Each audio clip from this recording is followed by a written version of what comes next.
I asked them to make a sculpture of me, but I just don't think that they've got the hands right.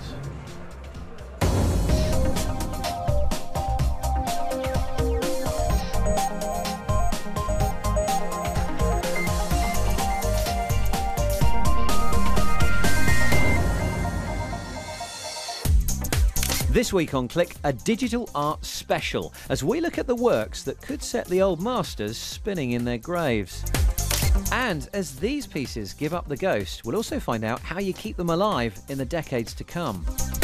Even Webscape will take us on an artistic journey, so prepare to be enlightened.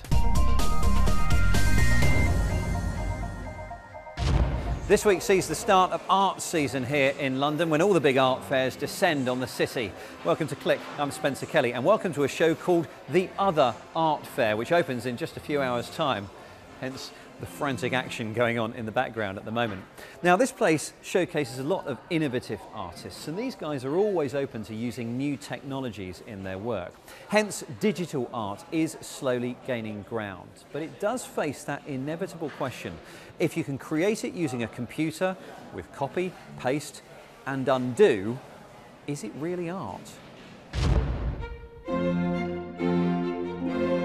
The Fine Art Society in London, bastion of, well, fine art. Proper art, like this. Only look a bit closer, and even here, something surprisingly modern is going on. This is Transforming Vanitas Painting by the artistic duo Rob and Nick Carter. They have spent the last few years developing something which is fairly unusual. They're digital paintings.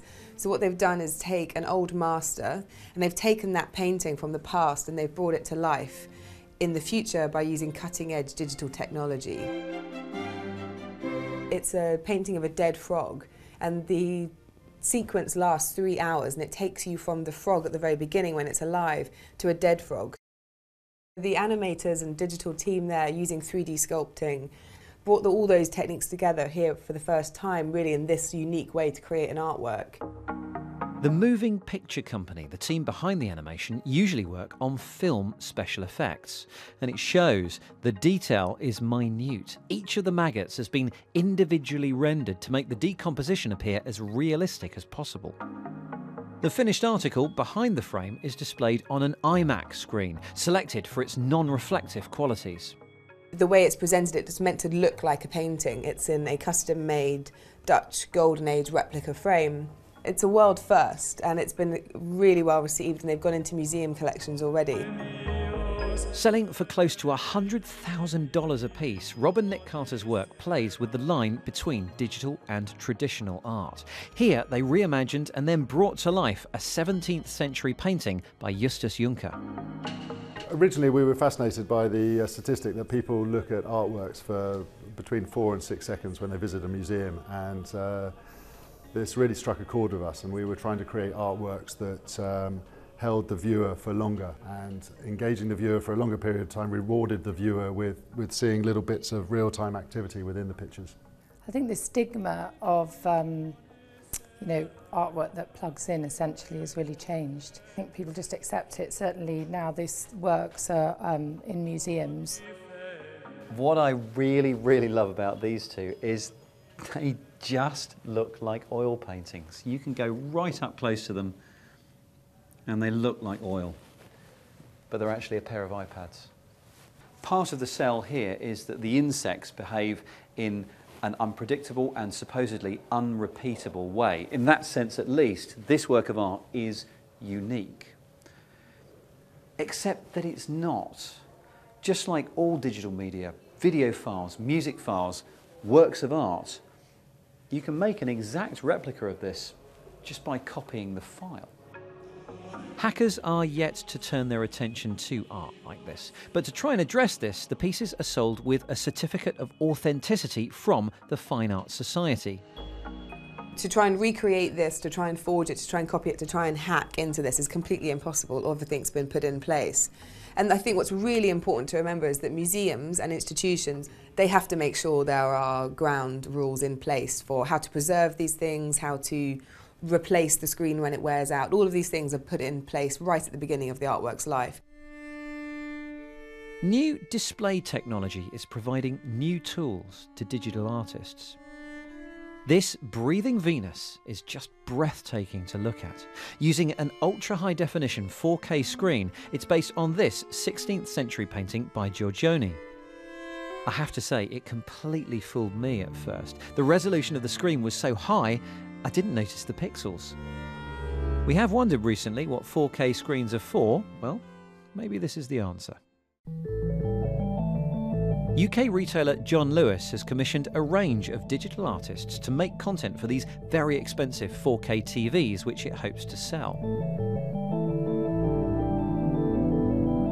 Graffiti artist Inky took an illustration and animated it. It was the first time I've done something where all the art in a gallery is digital.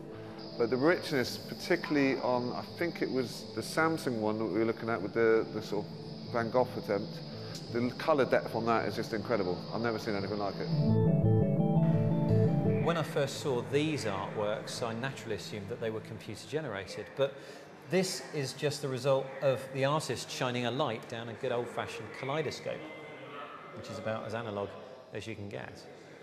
This is going to be a landmark year for televisions in particular, and the way that we're seeing art translate not only on TVs but into smaller devices as well. You can have art on your smartphone, on your tablets, and all your devices moving forward. The argument goes that all art is, in a sense, becoming digital. You can now access and explore much traditional art online, for example. And then there are the new forms like this. Japanese artist Kind has written code that generates watercolour-style paintings that are only viewable online. But some digital artists disagree. We've really limited the amount of online footage of these films because it ruins the whole experience. The whole experience is seeing the work in the frame, on a wall, and spending time with it. Rather than fast forwarding, which we're all guilty of doing from time to time, and just trying to see things as quickly as possible, we want to do the complete opposite. But why choose between a real gallery and a digital one? This is a virtual model of an art gallery that will, in reality, be built next year.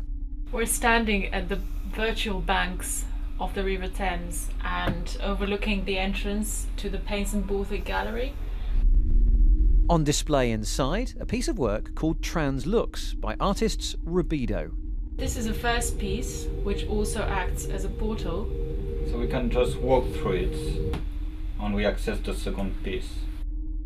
A video game engine lies behind this work, which invites visitors to explore the landscape the artists have created, but only during the opening days of the virtual gallery.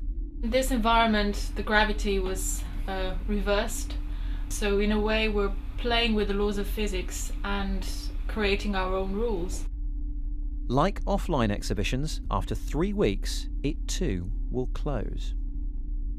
The file of the piece will then be sold as a limited series of 3 for around £5,000 a pop and will be presented to its buyers on a DVD. All other files relating to the work will be destroyed. The rest of us will be locked out of the artwork forever. New technologies will continually evolve creative opportunities. This piece analysed the brushstrokes that Van Gogh used in his famous Sunflowers and then extrapolated them out into a 3-dimensional realisation. These were then assembled into a 3D model and then 3D printed.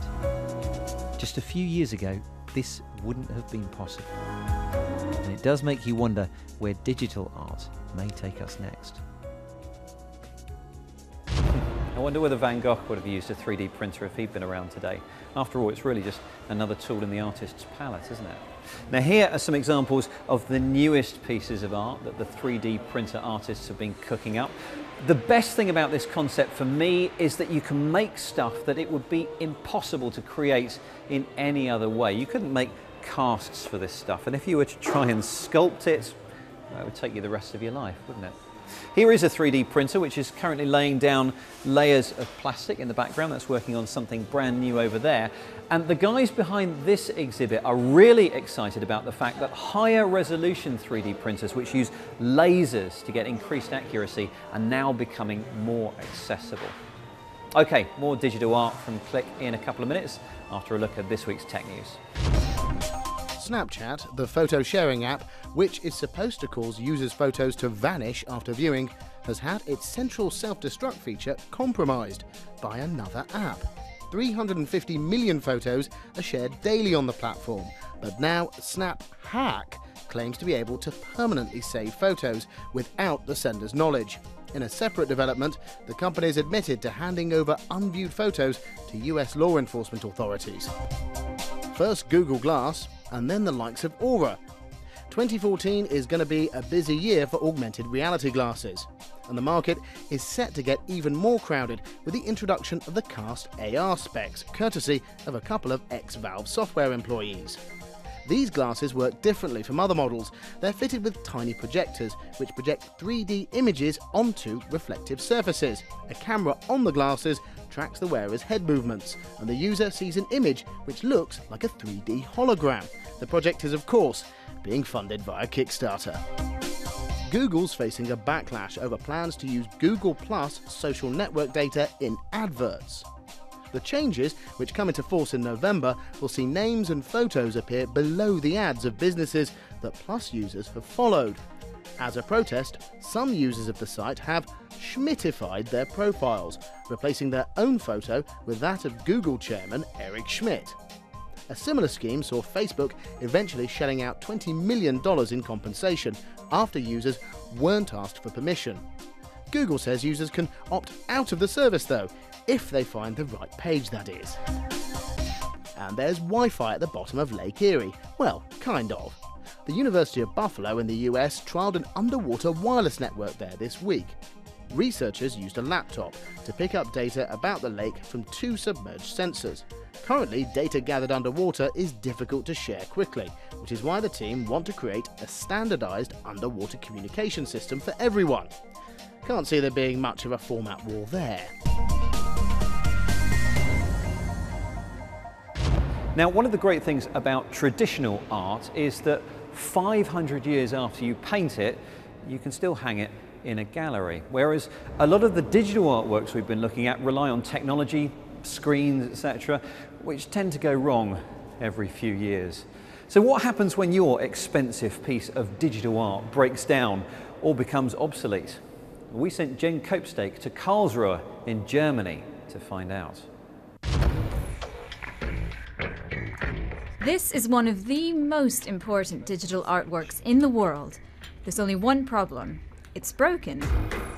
Fortunately, its home is the World Centre for Digital Art Restoration, the ZKM in Germany. And after a bit of tinkering, the experts here soon have it up and running again. It may not look like much, but this classic piece of digital art is worth over $1 million. Created in 1989 by Jeffrey Shaw, Legible Cities is one of the first real-time interactive digital artworks. The faster you pedal, the faster the words appear on the screen. The original software powering Digital Cities has already been ported, so it can now run on modern-day computer hardware. This process is time-consuming and very expensive. ZKM is the place to come if your digital artwork breaks down. This museum has the world's largest collection of native digital art. Many other pieces here rely on maintaining old hardware and equipment that is no longer being produced. This is Barcode Hotel, an early 3D digital work. It's from 1994. Let me show you how it's being powered. Away from the eyes of museum visitors, here in this cupboard, there's a purple silicon graphics computer. Now, these became obsolete and out of production 16 years ago.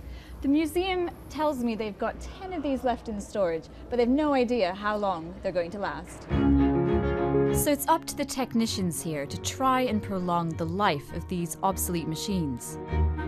This is Versailles Fountain. It is from 1993 and was made by pioneering digital artist Nanjun Pike. It's made of about 40 original American cathode ray TV sets, which are being repaired all the time. It belongs to a private collection in Switzerland, but they couldn't afford to maintain it themselves, so the ZKM spends around $8,000 a year on its preservation.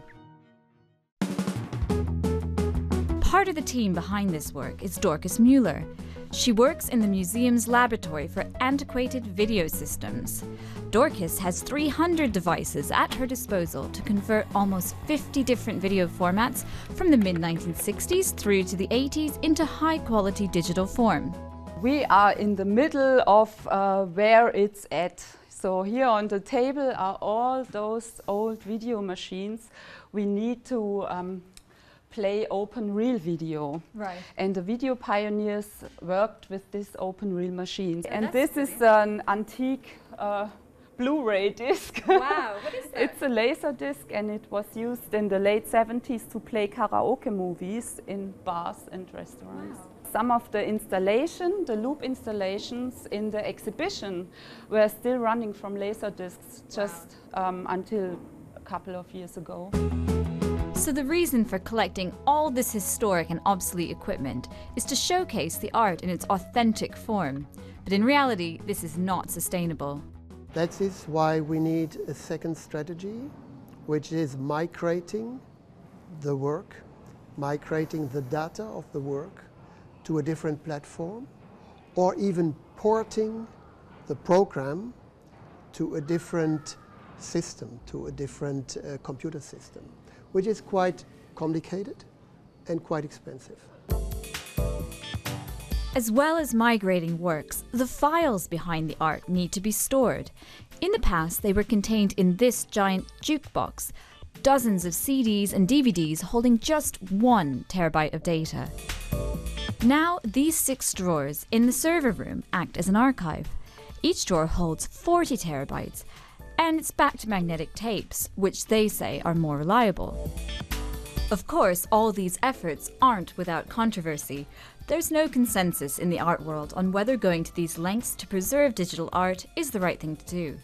There are very different opinions. People thought that digital technology is without any substance, so it will exist over all the times. Yeah? It must just be copied from one hard disk to the other hard disk, which is not the only solution, because since we have system change in hardware and in software, the artwork is normally being lost quite soon. Most of the artists don't think about that. Whatever the disagreements, classical digital art will be lost forever if preservation solutions don't evolve. And that means future generations would miss out on this $1 million digital experience. Jen Copestake, and I'm pleased to say Jen at least didn't break the bike again. Now, artists will continue to find new ways of being creative, whatever the medium they choose. In fact, just this month in New York, British graffiti artist Banksy is proving just that point with his campaign of street art that features cars, trucks and audio tracks. Well, it's time for Kate Russell to be creative now, using the medium of Webscape on the vast canvas that is the internet.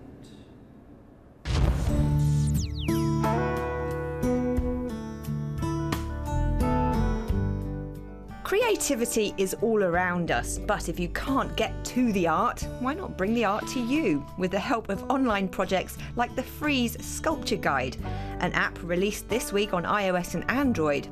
Its primary function is to be a guide for those visiting the Sculpture Park in London, but art lovers from all over the world can download it to learn about the 20 contemporary installations featured in the park and their creators, including photos and audio descriptions. Collectively, these sculptures are an expression of the fun, the naughtiness, the humour of the medieval masons who carved them as drainage points. Another amazing artistic exploration takes us on a trip down the rabbit hole, with the kind of incredible visual journey that only the interactive web could deliver. Infinite Oz. Their voice patterns are familiar. Gazing at this site as you sink deeper and deeper into the delightful graphics and lose yourself in the ambient sound effects and occasional quote from the book, it's hard not to imagine how Dorothy must have felt. We are definitely not in Kansas anymore. If you need your internal location markers reset after such a fantastical journey, here's something a little closer to home. GeoFlickr pulls up a selection of geotagged public photos that are close to your location from popular image sharing platform Flickr. You can enter whatever location you want, so it could also be useful for checking out what sites might be worth seeing when planning a trip somewhere further afield. Got to the door and again I couldn't stop. Once you come back from that trip with a hard drive full of stunning digital photographs, give them a worthy home on the web with SmugMug. Choose a portfolio template and customize it as much and as many times as you like in order to elegantly display your digital life as a website. You can upload videos as well and even use the site to sell images to your fans.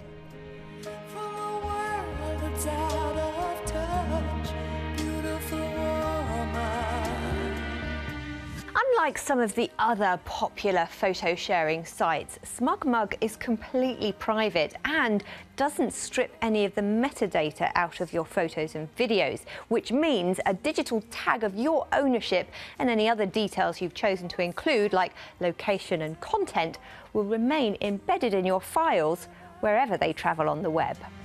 This service isn't free, but I think you have to accept these days that if you're not paying for something, you can't expect to be treated like a customer, especially when it comes to image sharing. But you do get a free 14-day trial with SmugMug, and it's hard to resist this stunning platform that you can personalise for sharing your own creations.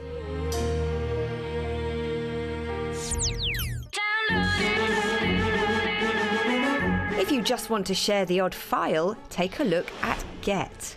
You can use it in any browser without any plugins or installations. You don't even need to register, although doing so will increase your free storage limit from 250 megabytes to 2 gig. There is a Chrome extension too if you prefer. What's different about this site is that it works in real time. So you upload your stuff and it doesn't need to have finished before you can share the link and others can start downloading it. You also get some nice statistics which will be useful if you're sharing content for promotional or work purposes. Use the links to share across the main social platforms or just email it to your recipient. This isn't an ultra-secure stash for sensitive files, although your files are semi-private, so only those with the direct download link should be able to find them. But it is a great tool for easy sharing if privacy isn't an issue.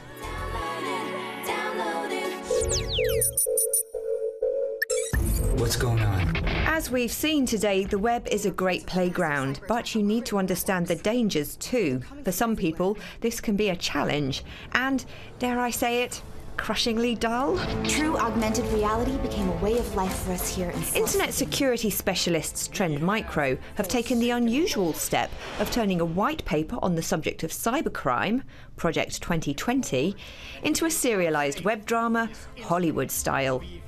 It turns the tough technical information into a relatable piece of fiction that we can all understand.